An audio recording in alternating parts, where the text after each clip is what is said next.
Hello, lovely Phil. And I was about to say, so Phil. True to form. So, Hello, so Phil. I was going to say, so Phil, lovely to have you here on Connecting with the Heart.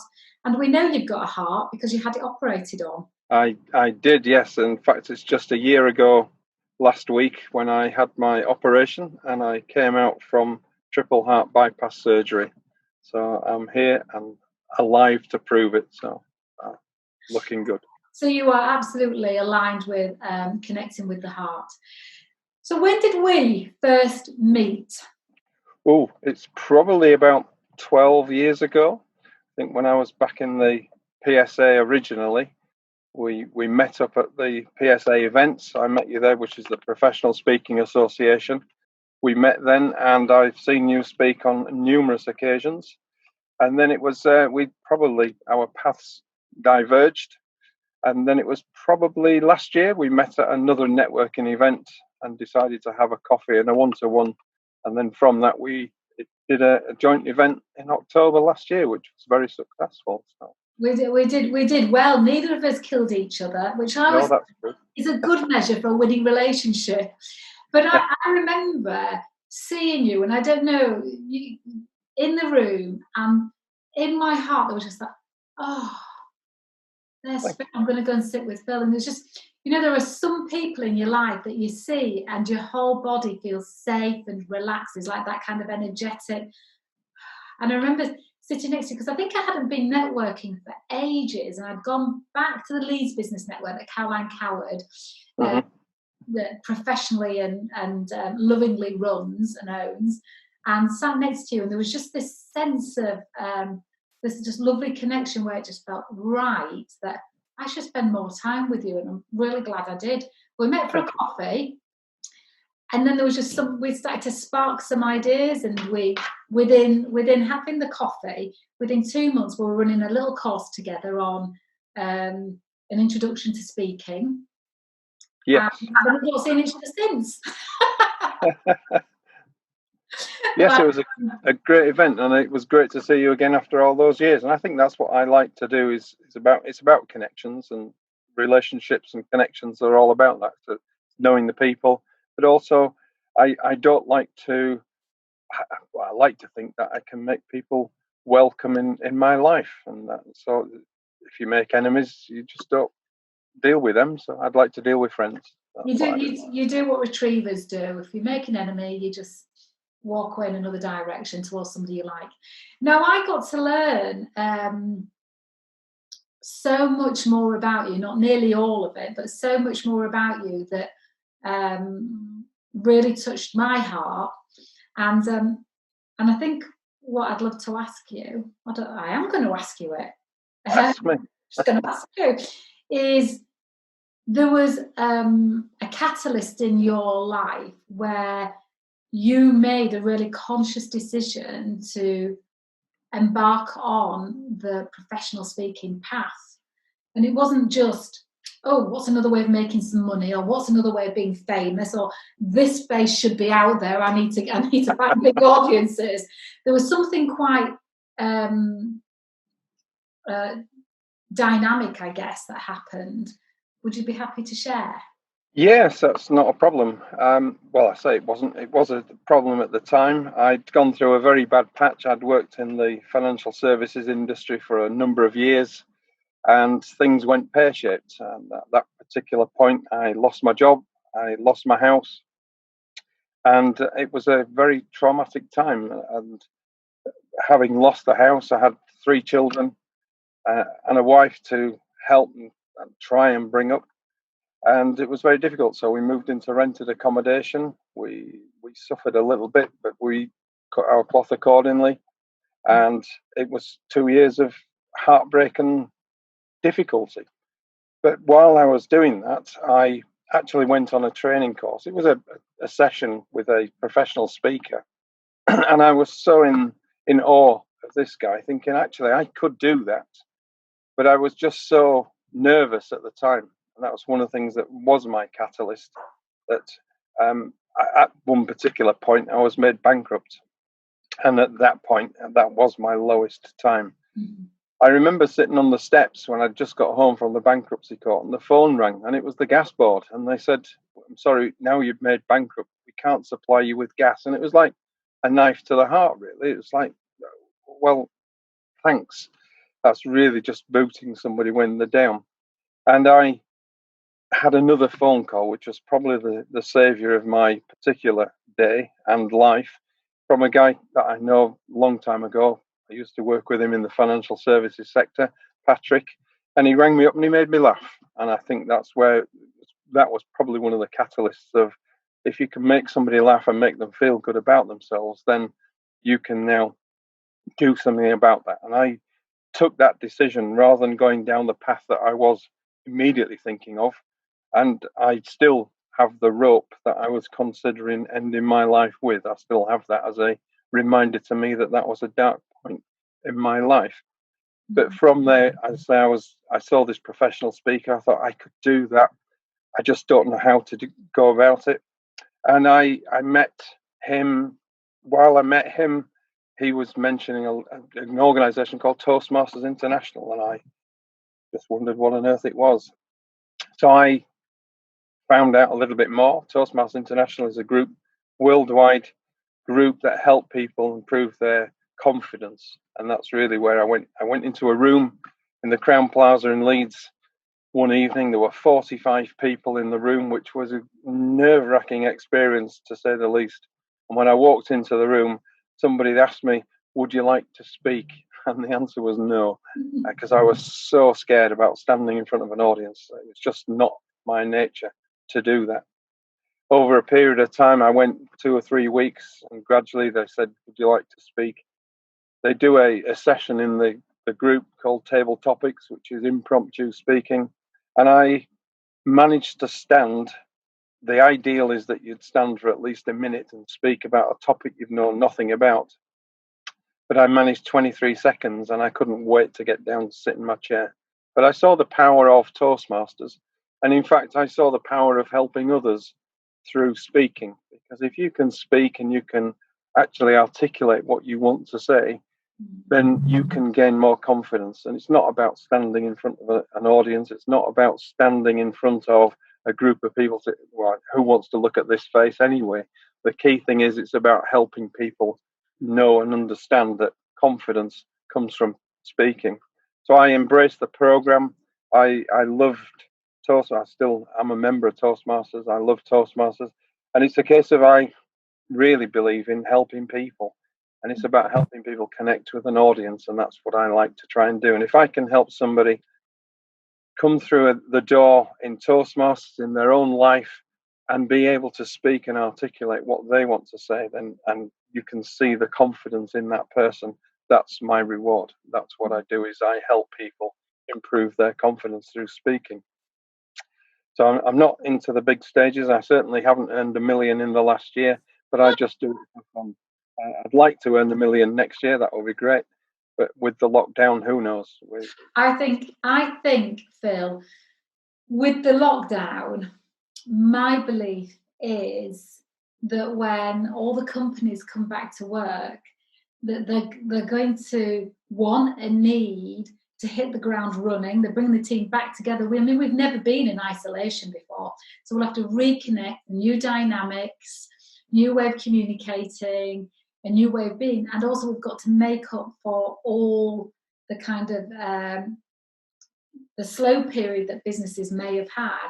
I think they're going to need us more than ever to help them, to support them, get their teams on purpose, in their own purpose, with belief and a mindset that's aligned. I think they're going to need us more than ever. I mean, I'm certainly getting myself ready for what I'm certain will be a really busy period, and I think you'll find that you'll be rushed off your feet as well. I'd like to think so. I think the key thing as well is about learning the new medium that everybody's now moving onto these different platforms, the online platforms. It's about learning how to use them, but also about how to speak to the camera. And usually people are a little bit distant. They're looking at other things. They're being distracted. But the same thing applies, is that you need to focus through the camera and speak to the audience, because there's a huge audience out there. So it's learning those skills as well, and also learning the technology as about what it can do for you and how to actually operate it. So that's the skills that I'm now helping people with, learning how to, and putting the backdrops on that you can change the picture. So what you're telling me is you're not in Hawaii then? No, even though I might look a bit brown, it's the lighting that I've got. So the great thing is you can change the background, and I always think it's quite amusing when you can just flick it at a quick flick, and I can be in Rome in the next minute. So it's just a superb, superb little piece of technology. It's interesting. I'm going to bare my soul a little bit here. Last week I did my first ever Zoom webinar. Now, anybody that knows me knows I'm all for being in the flesh. And as much as I love doing my own videos, creating my own videos, but there really is a technique to running a Zoom webinar that I think I did not nail. I mean, I got lots of lovely positive feedback, but I think I was just very, very fortunate to have very generous spirits, souls on looking at me. And there is definitely a technique to it, which I will nail by my next webinar on Wednesday. So, yeah, the sooner you can get your tips out there, the better. I think I just got really distracted with all these lovely boxes, and I was looking to see, has everybody got what I'm saying? Are you understanding? Like you would do with an audience, you'd be getting some sort of feedback. You know, that's what you teach, isn't it? Yeah. You notice, you calibrate with the audience, you see what their face looks like when they get it, when they love it, and then you notice, oh, it doesn't look like that. I maybe need to recap on something or change the subject. But on a webinar, and there's all these boxes, you can't do that. No, not as easy. I was on one on Monday, and we were practicing the skills about asking people questions and being very interactive. And it was quite a useful session that I was in, because the host was actually then managing and asking questions, and then giving each person the chance to think and then actually contribute to the session. So the hour and a half that we were on went really quickly, because it was focused on. It was actually about vulnerability and mental health and well-being at work. So quite a useful session that we were practicing as well.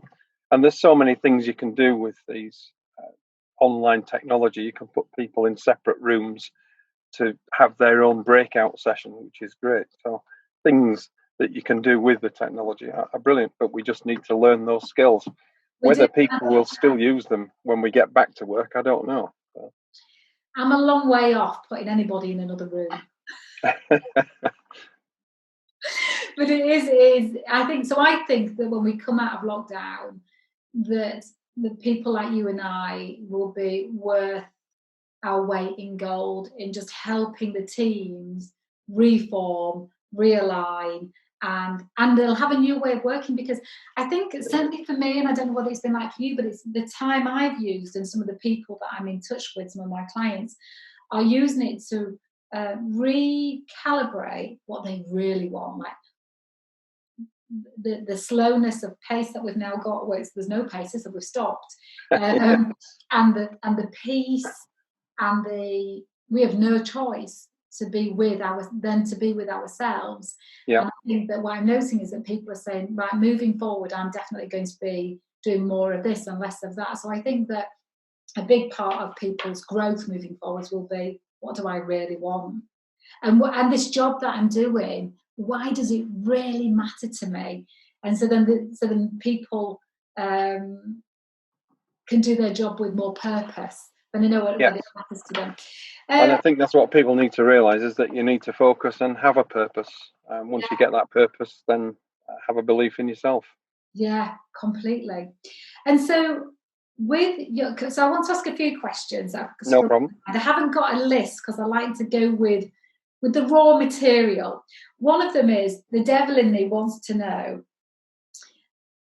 in your younger days, in your younger speaking days, did you ever make a massive mistake where you thought, oh, I just want the stage to open up and swallow me up?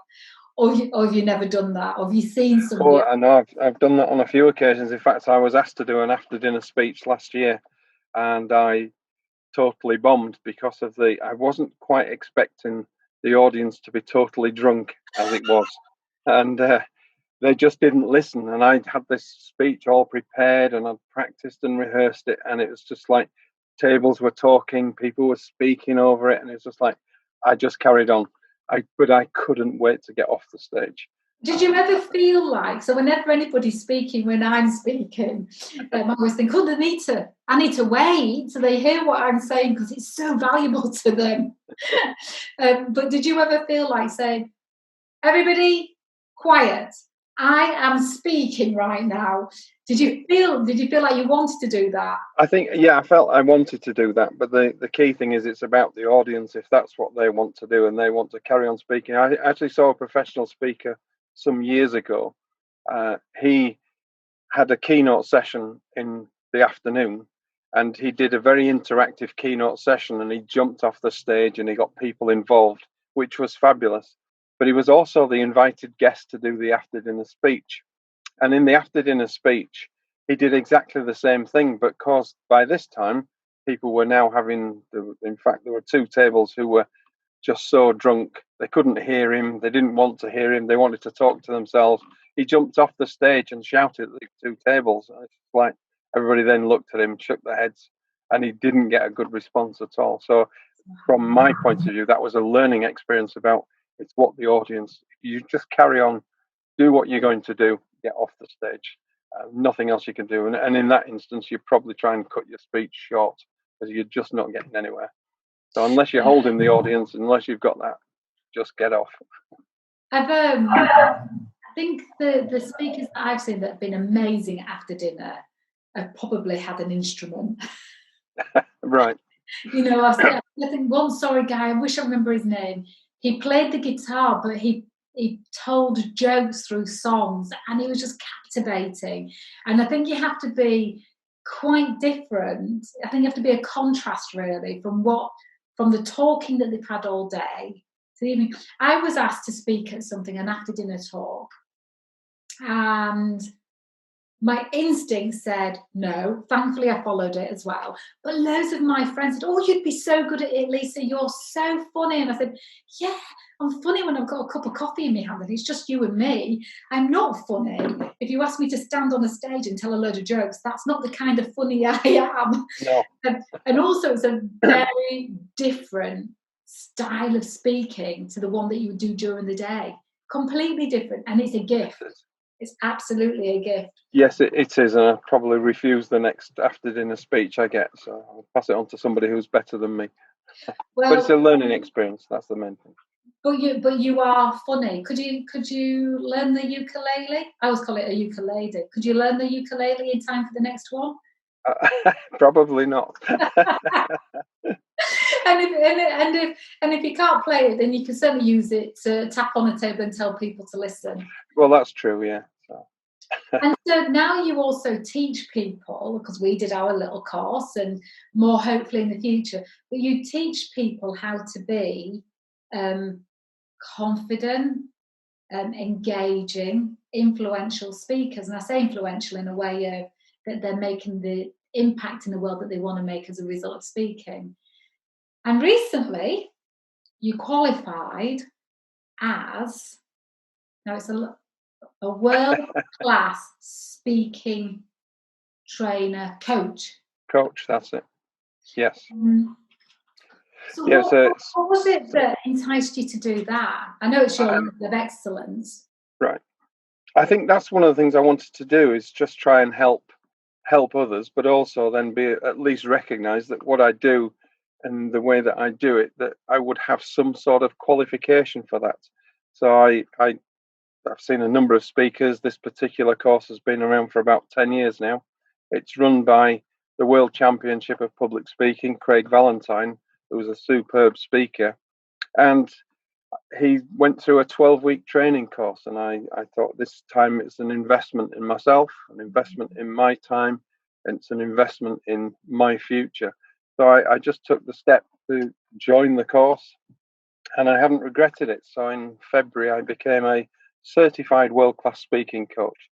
So hopefully when the lockdown is over, in fact, during the lockdown, I'm hoping now to help some people improve their speaking skills, improve their communication skills, through these types of medium, online, offline, if they need to do a speech. But everybody could be writing their speeches for the next 12 months.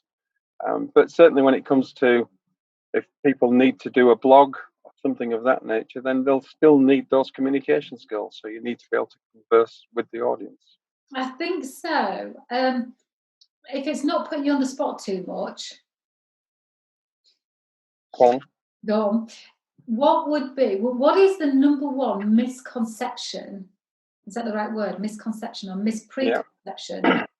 I don't know if I'm talking about pregnancy or what's the number one misunderstanding then that people have about public speaking? Well, there's a lot of people, there's books being written about it, that speaking is the number one fear.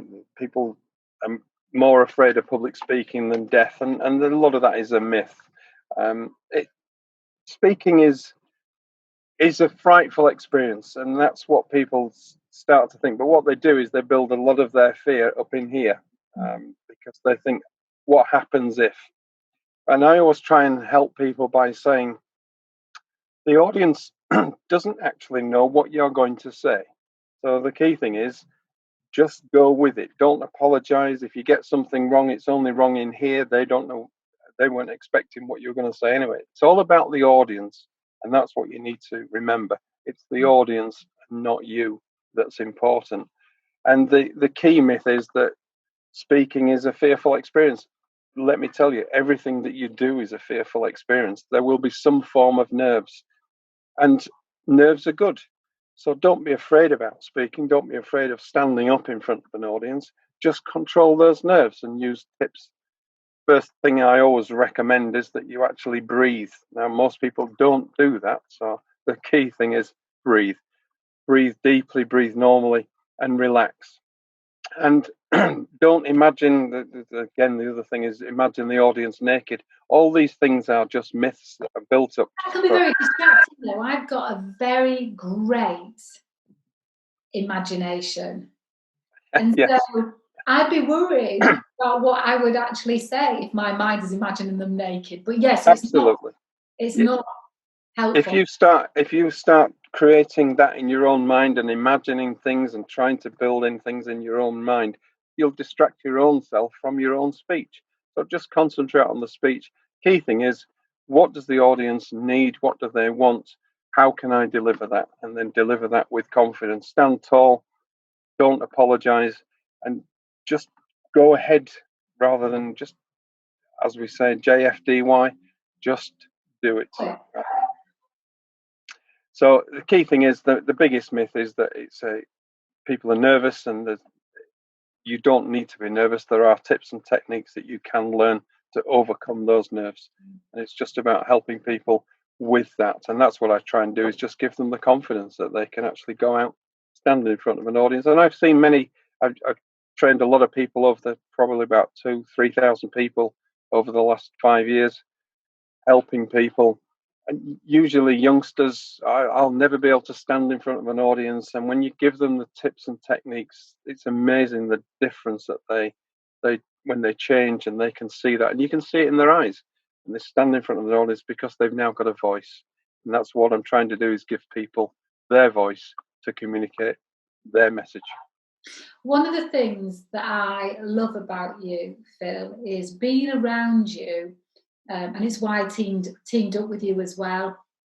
Being around you, it feels safe.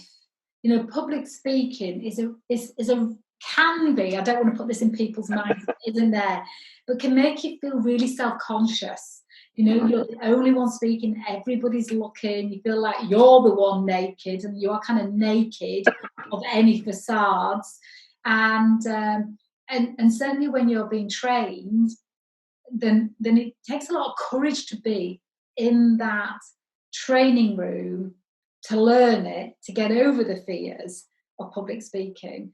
And so the thing that I love about you is that it feels like a safe place to be. Like there is no judgment, there is no criticism. All there is support. And one of the things as well that I know that you do all the time is you pick up what the things that what did you love about what you did, and what did you all see in that person doing it, and it becomes a very confidence building process without even doing any anxiety or overcoming nerves techniques. Just the process of standing there and practicing it, and being in a space where people are smiling, engaging, positive, giving you positive feedback.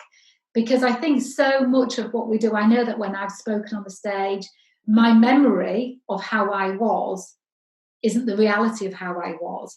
And then somebody will come up to me and say, "Oh, you were brilliant." And I say, "Really?" Are you sure? Because I think I went too fast at that point. And it's amazing actually how our mind distorts reality after the event. So it's really good to have a video like you do on the training, and also the audience's feedback of what they experienced. Because when you then get paid to speak, you don't always get the feedback in the same way as you do on the course. Yeah, that's true. What I do tell people is one of the key things is when you step out on stage, doesn't matter what size of the audience are not expecting you to be a bad speaker. Yeah. They are willing you on. They are actually hoping and praying that you are going to be a great speaker. So they will. You can then feel the positivity from the people in the room. They want you to be good. They want you to perform. Nobody ever thinks, I hope this speaker, the next speaker, is going to be rubbish. I hope I stood there and waste my life for an hour. Nobody ever thinks no. Now, some people are rubbish when they get out on stage, but then that's a learning experience, and that's what we try and avoid. Is just try and help people have the tips, tricks, and techniques that they can have then to overcome that fear and create confidence. But I just love speaking. But my main aim is I love helping people improve their confidence. That's what I do. And you've got such a great style, but it's who you are. You're not any different. Thank you.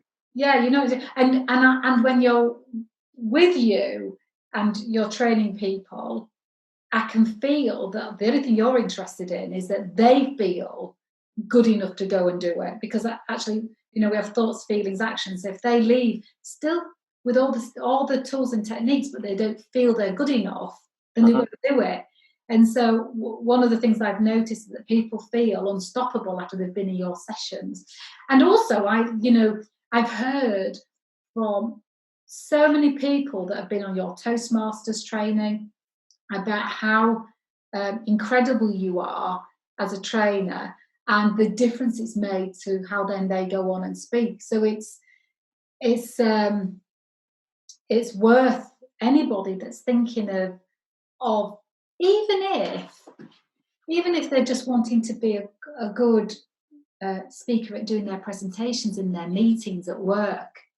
I remember when I became part of a national sales team over 20 years ago, well over 20 years ago, and I'd have to present to the rest of the sales team. All of us in the room were worried sick for months before it. And how do we use PowerPoint? It's when PowerPoint was new to us. I'm sure we're still using acetates on an overhead projector, but it devoured us, the fear of having to speak amongst our peers. And even though now that I speak on stages, it's really important that I remember the paralyzing, fear-inducing, sleepless nights I had at just the thought of speaking at those presentations. That's many people's reality. And I think companies would really benefit from having you come in, well, like me if they like me, but you and I going in and us just helping their teams overcome their nerves and just having a little bit of skill around it, and remembering that there's an outcome they need from that presentation, and so that their teams are not stressed out, worried sick, blocked, out of flow, just because they've got to present at a meeting. Yes. Do you do any work in companies on it? I do a lot of work with companies and different organisations trying to help them. I've worked for Bernardo's. I've worked for National British Heart Foundation, so different organisations where we get groups of people in. I worked for NABMA, the National Association of British Market Authorities. So there's larger groups of people who need presentation skills in their jobs, and that's what I help people do, is overcome that fear. And I think we worked well together, and we would still work well together, helping people overcome those fears, because you've got some fantastic techniques of helping people believe in themselves. And those techniques that you showed the group how to overcome those fears, I think the group was lifted by those. And then using those combined techniques between us, by the end of it, people was just wanting to speak and stand in front of the audience. And I think that's the important thing, is that people get that confidence to do that, because when you can do that, you can express yourself, then you can do anything. And I dare to believe is sitting at the back of you there. So if you believe you can, you can. Yeah. And so, and again, I could be putting you on the spot here. Try.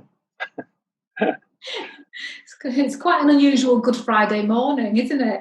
It is. So, are you planning on running a webinar training course for people that, because you said earlier, and it is a brilliant advice, whilst we've got this cocooning time, we could use it to create our next talk, whether it's a 15-minute talk or an hour talk. We could use it to create that, and practice it. And we could also use it to learn how to use video to get our message out there. Are you planning on any webinars? I haven't done that yet, because I've been so busy in my private life this last few weeks. It's given me a chance to step back from working life and the real life to just concentrate on some personal stuff that I had. But now that's now complete. I'm looking at, in the next week or so, of putting something together. So yes, that is a plan, and start to utilize the skills that I've got as a world-class speaking coach. Absolutely. So that's what I hope to do. So, leading the witness, Your Honour, I know. So could you have, by in 2 weeks' time, a webinar date that people could attend, just to get some tips whilst they're at home at how to, what would you do first? Would you do how to be a speaker first, or would you do how to use the camera on your computer? I think a lot of it is about, I'm looking at now, just trying to do a small video about using, well, Zoom seems to be the preferred method of choice at the moment. There are 4 or 5 I've used. Blue Jeans, I've used Teams, I've used GoToWebinar. They're all similar platforms. They've got similar functionalities. Zoom seems to be the current favorite.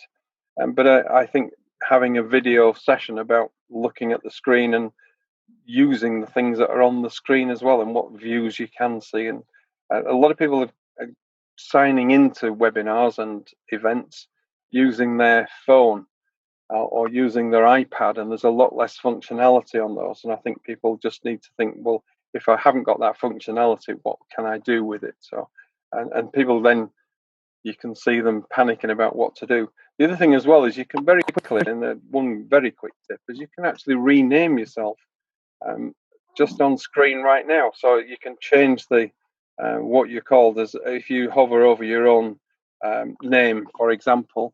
So I can just very quickly. Rename. Yeah. So, and I've now changed my name into my branding, which is Phil the Funnel. Yeah. So you can. And we were in a quiz night the other night, and our team name is from. That's it, lovely. So there you go, very quick. So our team name, as we've always had for the last 20 years in the pub quiz, is Teresa Green, based on Perry Wogan's. So depending on the time of year, so it's either Teresa Bear or Teresa Blooming. We've always had this, and so I renamed our team the other night on the quiz night, Teresa Green. So it's just very quick. That's a brilliant tip. Yeah. I did not know. I mean, I must remember to change it back. I might be on a call for something very serious, and I might not be able to live up to being lovely. That's a brilliant tip. And so, what out of your coaching, world-class speaking coaching training. What was one of the most powerful coaching questions that struck you on it, that you think you'll get the most transformation out of people with?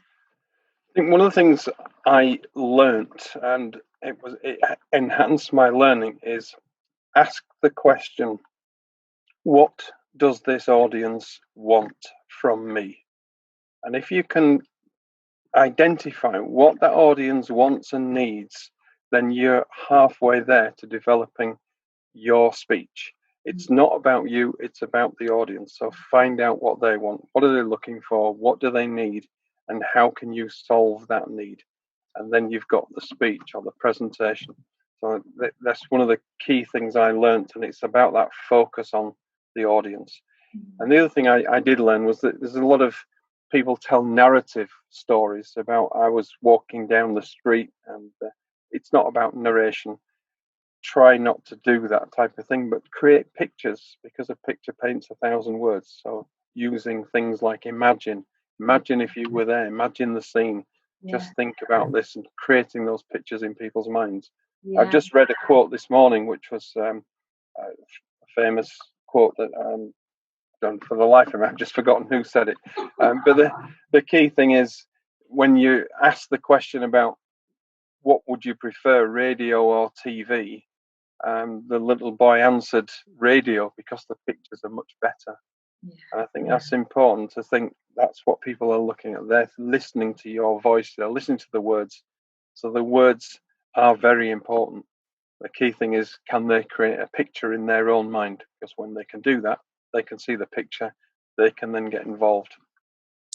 And with that in mind then, because I'm just processing what you're saying. So if you say, imagine you're sat on the red seat of the bus, you're on the top deck, you're looking out the window, it's dark and it's raining outside, and in a doorway of a shop, there's a man slumped over and there's another man standing over him, so that somebody can create that image. But then if they were to put a picture up of that scene, does that jar against that principle you just shared? Because it's a really good question. That would enhance it. But what a lot of speakers would do, certainly using PowerPoint, is they'd actually have the bullet points. So there's a man there's a bus going by, you're on a bus with red seats, and that's where the bullet points come in, and that's where you'll kill people. Bullets kill people, bullets kill presentations. Oh, I love that. So it's all about thinking, can I put pictures on there? So if you had the person in the doorway, the two people in the doorway, as a picture, and then that comes on as you've described that, then surely that is an enhancement of that. What a lot of people tend to do as well with PowerPoint is they'll put irrelevant pictures on, and that's just the waste of time. No point in doing that. If the picture isn't relevant to what you're saying, don't put the picture on. Give me an example of an irrelevant picture. Well, a lot of people can use, because PowerPoint's got so many pictures or clip art. There's the graphic behind me, for example. I might be talking about something serious, about traveling down the road on a bus with red seats, and I've got a picture of this on the background. Where's the relevance? So it's all about thinking, what is now, if I showed you a bus and a big red bus in the middle of the street, that would be relevant picture. So I can now, oh yeah, that's the bus I've been on. It's about trying to create that. What my USP is, that as I work with my clients, is that I'll get you down to a one-slide presentation, because I don't think people need slides. However, PowerPoint is a fabulous tool to work with, because why not build your presentation using PowerPoint? You can put all the bullet points in, you can create all the pictures, and then you can practice using that and then turn it off. What you've now got is a presentation that you can then believe in. I'm also wondering about speaking in a style. Now, I don't know the answer to this. I feel like but he's speaking in a style where people think they know what you're going to say next, where they're almost imagining the next. So imagine the man slumped in the doorway and another man standing over him, and they're thinking, has the man standing over him got a knife in his hand? Is he going to help him up? Is he going to give him money? What's this man in the doorway stood over him going to do? Is it good to tell a story in a way where the audience is almost anticipating the next bit, or do you need to keep the audience not doing that? What's your thoughts? Well, there's a couple of tips for speakers as you do that. What you can do is you could create that story in that scenario, as long as it's relevant to what you're trying to say. When you've created that story, there are two things you can do. You could close that story at that point and give us the fact that there was a knife or there wasn't a knife, whatever it might be. But you might leave us hanging until the end of the story. Ben Elton is a very classic example of that. He opens the stories and then he goes off onto different tangents, and then he'll close the story at the end. That's the closed loop story. And what he does then is he brings it all together using in that final element. So he's a fantastic raconteur from that point of view.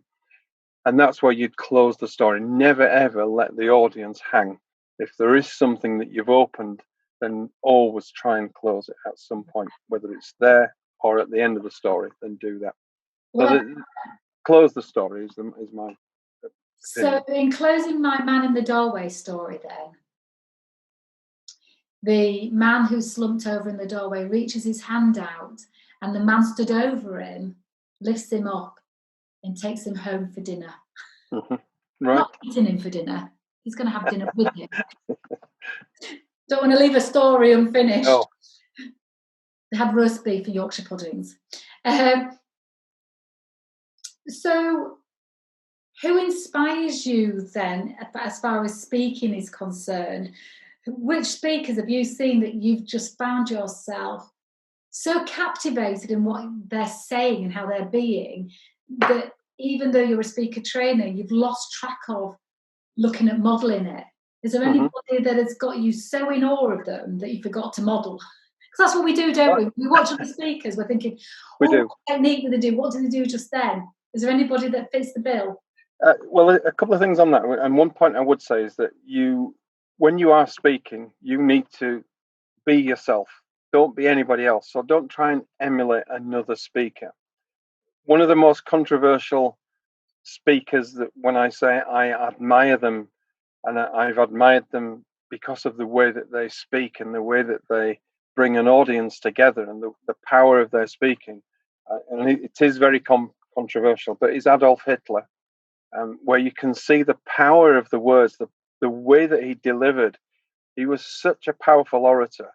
And the way that he brought a nation together to do something, although it was evil, if you watch him speak and the way that he spoke, fabulous. Arthur Scargill is another one who... Just go back a second, though. Yeah, surely. What I want to know is, what was it about the way that he spoke? It was the passion, the fervour that he spoke with, the way that he used his body language, the way that he believed in the words that he was saying. And that's so important for a speaker. If you don't believe in the words and somebody's asked you to deliver a speech and you don't believe in it, don't do it, because you'll never, ever come across with that same passion. And it's the same, I do tell people, if you haven't got the passion about the job that you're in, the way that the life that you're living, if you're not passionate about it, do something about it. Get out of the job, get another job. Because if you're not passionate about something, if you don't believe in what you're saying and believe in what you're doing, then you won't get anywhere. So just let somebody just go, get another job, get another life. But you can do it. And you were saying the other person, did you say Arthur Scargill? Arthur Scargill, yeah, again, a very powerful orator. I think he was one that he was able to, again, because he delivered it with passion. In more modern days, I think I do love comedians and the way that people can hold an audience. And a couple of great comedians, Lee Mack is one, Michael McIntyre, absolutely fabulous. The raconteur that he is, the way that they build the stories. And then they've got that, they open the story and they'll give you the surprise. So they'll give you the two harsh bits, and then they'll give you the drop, which is then the comedic line at the end of it. So they've got great techniques, and I just like watching comedians to see how they actually have and hold their audience and then deliver their final speech. Fabulous. So there are lots of different people who I do admire, and I think people should just go on to YouTube and TEDx and go and see some speakers and really just get to see what they do, but don't try and copy them. No. Be yourself. Yeah, because I think we can really sense when somebody is incongruent, and being somebody else Yes. is the biggest incongruence we could ever give an audience the disservice of doing and being. But we can tell, we have this thing that shows up in us that says, this doesn't feel right. I can't put my finger on it, but it just doesn't feel right. So then we don't trust what we're hearing and seeing. I wanted to just ask, is a great speech, does it have to have humour in it? Or can it be great without it? What is the value of humour? I think the value of humour is that people like to laugh, and that releases attention. So a speech that incorporates humour will be a good speech, and it's enhanced by that. However, don't try and create humour in there by telling jokes. That's not the type of humour that people want. You're not a stand-up comedian when you're doing a normal speech or a normal presentation, so just be natural. Never ever try and make fun of the audience or a member of the audience, because that way you'll then build up a whole gang of people who hate you because you've now picked on somebody in the audience. Yeah. But it's about, if you've got humour, be self-deprecating humour. And I always talk about, because I'm a bit overweight over the last few years, I joined a Keep Fat Club and it's working. That's the type of line that I do. So it's about keeping it about yourself, not about the audience. Humour is a fabulous tool to use. And even if you've got a serious speech, if you're doing a eulogy at somebody's funeral, for example, then why not humour? Because it's about, people would recognise that person, they'll recognise the joke, they'll recognise the humour in that sentence that you've got. So if you can incorporate some humour in there, then yes, but never ever tell the latest joke that you heard that morning on the radio. That is the quickest down the line to get out. Do dinner party rules apply to speeches, which is never talk about politics, religion, or is it sex? Sex. Yeah. I think you've got to understand the audience, and certainly if you were doing an after dinner speech, then some of those would be normal to put in. If you're doing a presentation, then I would say try and avoid those topics. What is the audience, and who is the audience, and who's going to be there? So you've always got to do some investigation about the audience in the first instance to find out what would they understand, and what would be the limits that I can go with. But I think those are some subjects that you would stay away from. But certainly if you've done your audience research and you find it, because I read a story that the presenter was going to talk about, he'd just flown into the city and he was going to talk about the airlines and how rubbish they were, and then he actually asked the question, and apparently the chief exec's family had died on an aircraft. So it's like, that wasn't the ideal topic to suggest. So research the audience. Putting in a joke about an airline in that instance probably wouldn't have gone down well. No. I think the other thing as well that in terms of research is the value of researching who's spoken before and what they've spoken on. Because I remember a very generous speaker coming to speak. I'd asked him to speak when I did sales to our annual company conference, and I'd asked him to speak at that. And the year before, the speaker that had been on the year before had used this particular speaker's material because he trained him. So right. The speaker we had, say it was in 2002, had trained the speaker that we'd had in 2001. And so quite a bit of the content in the 2002 speaker had already been heard in the previous year. And very. So it's as well researching that, but also not getting too caught up in, oh, so you like that kind of thing? I'll do a similar thing. Not looking at comparing and duplicating or having a thing, but just more so that you don't duplicate it. Yeah, I think that's important. And again, if you're on an audience where there are 4 or 5 speakers, try and be there all through, because you'll pick up tips, hints from other speakers, but also you'll listen to them, and you can then probably tie those things into your speech. And that's useful if you're the final speaker on the day. If you bring something from some of the speakers in the past, then actually brings the whole event together, and you look as though you've been listening. So I think that's important, just to think. And also, if you're at the beginning, I guess saying, and I know when Sarah, knowing a bit about each, I know when Sarah comes on later, she's going to cover this thing that I'm saying now in much more detail. Absolutely. Being able to look like it's a cohesive event rather than I've just got my segment and go, oh, this is so interesting. I guess my last question then, because at some point we've got to sign off, is when you totter off this mortal coil in 100 years' time, what impact do you hope you've made as your contribution to life? Well, I'm a light subject, darling. Well, I'm actually writing a speech. I've delivered this speech before. I'm in a competition tomorrow for Toastmasters. So at 10 o'clock, I'll be online delivering this competition speech. And part of that speech is I'm going to talk about my father and about his life. But there's a scene, if you've ever seen Saving Private Ryan, and in Saving Private Ryan, there is a scene there where Private Ryan, it morphs into him being an older man, and he's standing in front of the gravestone of Captain. And he stands there and he turns to his family and he says, "Have I been a good man?" And it's such a powerful line. And he then stands back and salutes the gravestone.